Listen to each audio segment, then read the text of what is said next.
Eagles by David Jack Smith. A howling wind out of black, a swirling mass of particles. We are in the middle of a blinding sandstorm. Title: Tabriz Yaz Province, Iran, April 25, 1979.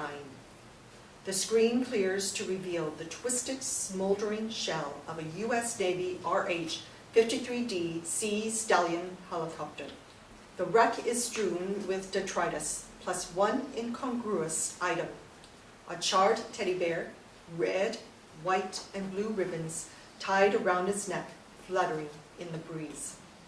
We pull out until the wreck recedes into a tiny speck in the vast expanse of barren desert. Inside the C-130 Hercules transport plane, it is daytime, 8 months earlier. The plane shakes. 40 fully kitted Rangers, each encased in the bulk of a parachute, rucksack, equipment harness, rifle, in 2 single lines ready to jump either side. They stare intently at Sergeant Ben Roberts, leaning out the open jump door, one hand gripped tightly to the door frame as the 120 miles per hour wind buffets him. 1,000 feet below, endless green forest. A mile ahead, a slab of white sand and scrub brush looms up. Ben points to the open doorway and screams, "Stand in the door!" The first ranger throws his static line into Ben's hand, puts his feet on the jump platform, grabs the outside of the juddering door frame. Red light turns green. Ben smacks the ranger's thigh hard. "Go, go, go!" The ranger catapults himself out. Behind him, all 20 men bail rapid fire, same on the opposite side. As the last man hurls himself into space, Ben checks with his opal in the other doorway. The AGM thumbs up. Ben thumbs up back. AGM exits the plane. Ben checks the light, is still green, launches himself. Outside is the landing zone minutes later. The men pack their chutes in a well-practiced routine. "Rangers on me." The men rapidly gather around Ben. "Fun's over, now the 20M home." A jeep roars into view. Driver and the battalion command, Sergeant Major. "We rock and roll in 5. Ben walks across to meet and greet and salute. "Sergeant Major." BCSM George Wilson exits the jeep. "Sergeant, "What's up, Top?" I'll take it from here, Ben. You need to unask back to base forthwith." Inside Fort Stewart, Georgia, it is daytime. Ben marches down a long corridor to the meeting room. At the door, he smoothly pivots and knocks. "Enter." Inside the meeting room, time is continuing. At the large table in cities sits Captain Joe Nashville Czarnecki. Ben enters to attention. "Sit." Ben sits to attention. Resting open on the table are Ben's military records. "Exemplary career, Sergeant Roberts. "Thank you, sir." Thought about what comes next?" "Trigger puller's all I ever wanted. The structure doesn't really cut it. Know what I'm saying?" Czarnecki stares at Ben dispassionately, as if he's a lab rat. This forces Ben to break the silence. "I'd do anything to help these outstanding men survive combat. My mind? Best achieved fighting side by side, not this shitbird posting." "Can't cut it in this man's army less tapping gooks personally?" "No, sir. Lifer, sir. Open to all non-bogus suggestions. Assuming you ain't here to make goo-goo eyes devilishly handsome that I am." "The Special Air Service, the limey spearhead unit against dirty guys. Insurgents, terrorists, hijackers. Elite of the elite, commissioned in 42 by Churchill himself. I am familiar. Fast, ruthless, very smart.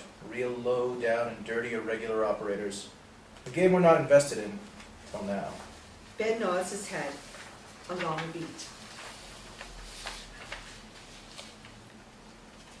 How about it, sir? "Captain Czarnecki. Hope you get to call me Nashville." Inside Robert's house, in the kitchen diner, it is nighttime. Ben sits at the table along with his 5-year-old daughter, Rebecca, who has a plate of food and a glass of milk. Mandy, his wife, is in constant motion between the stove and the table, serving up the food she's still cooking.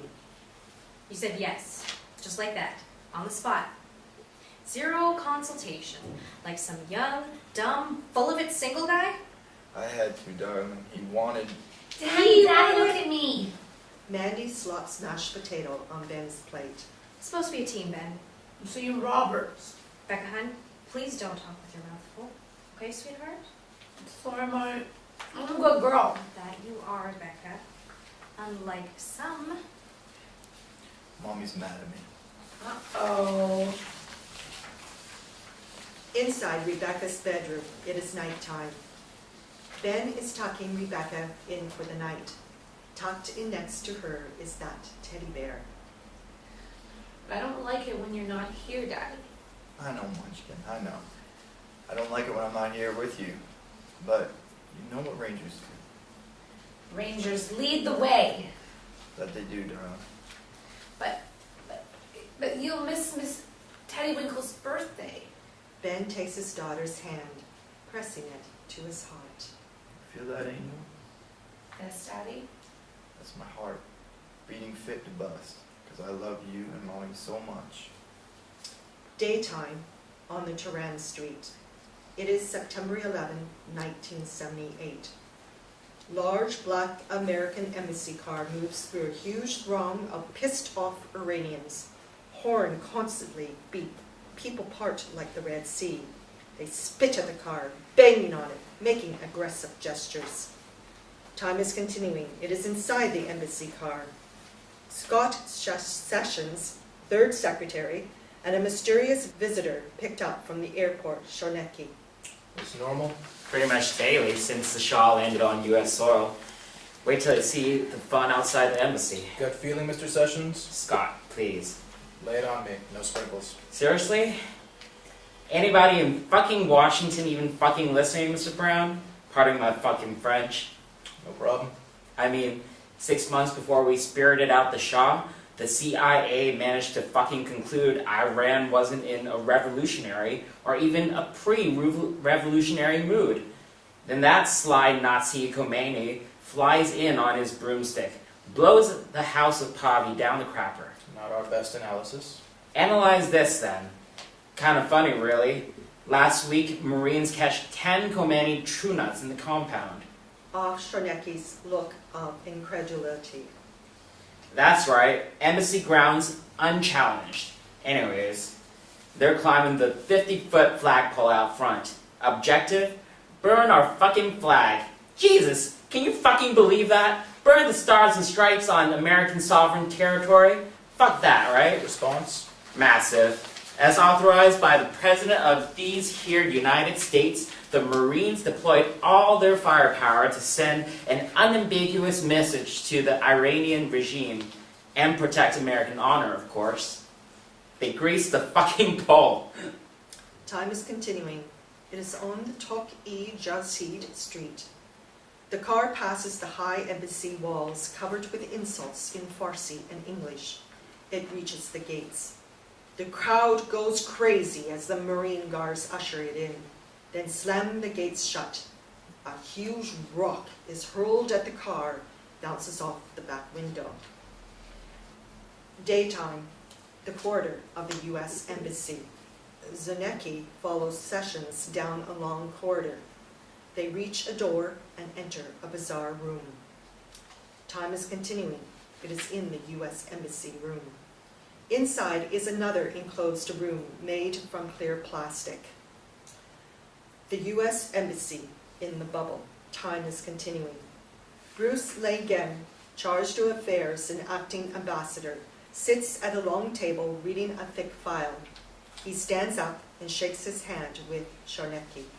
Welcome to the nut house, Mr. Brown. To be determined, Mr. Langen. Bruce, please. And you? Brown.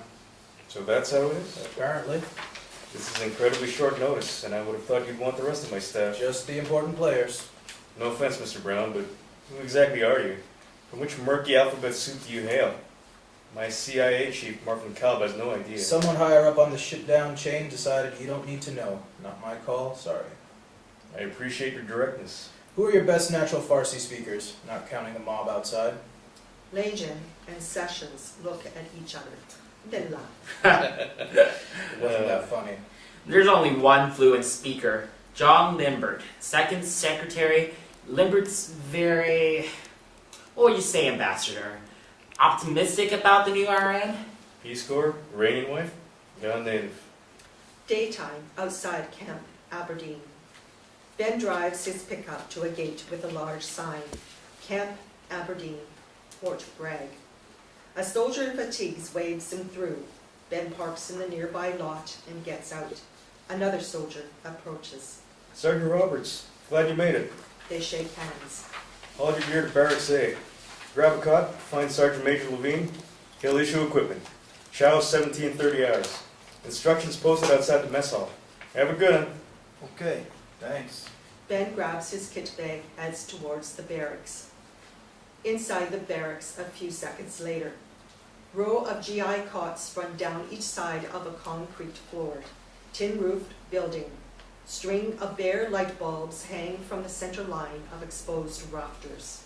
10 recruits are already dug in. A few look up, nod as Ben finds an empty cot halfway down. The laconic big guy lying on the next cot slides out, offers his hand as Ben drops his bag. Michael Halloran, 101st Airborne. Ben Roberts, First Ranger. That's so. How tough you reckon is gonna be? My old gunny, toughest shit kicker ever floated down the pike. That mother could down a pint of Drano, then run a 20-miler hauling a 60-pounder. Heard he washed out day 2. Daytime on the dirt road somewhere in Iran. An embassy vehicle kicks up the dust. Time is continuing. Inside the embassy vehicle, USM Private Mike Morgan, the glaringly out-of-uniform embassy driver, drives Sessions, Czarnecki, and Limbert. Swerves to avoid a goat meandering in the road. Limbert is slammed into the vehicle's side. For God's sake, Private. What I mean is, it would be very unwise to underestimate these people, Mr. Brown. They're not Arabs. The Iranians, or Persians if you will, are a fascinating and noble people. They invented chess. In fact, theirs is a rich civilization that goes back. Morgan can't contain himself. He jumps in. Yeah, well, we invented the hamburger, the helicopter, and the hydrogen bomb, and that's just the fucking H's, sir. Hoorah, Marine, outstanding. The Islamic Revolution is very popular. It can only benefit Iran and America. Us, if truth be. You represent the interests of the United States and Iran, not the interests of Iran and the United States. Got that, Limbert? Yes, sir. Outstanding. Outside the small Iranian town, time is continuing. The car approaches an outdoor market. Ordinary Iranians barter, haggle, sell, and buy. Food goods, 8L. Inside the embassy vehicle, time is continuing. Pull over here, Marine.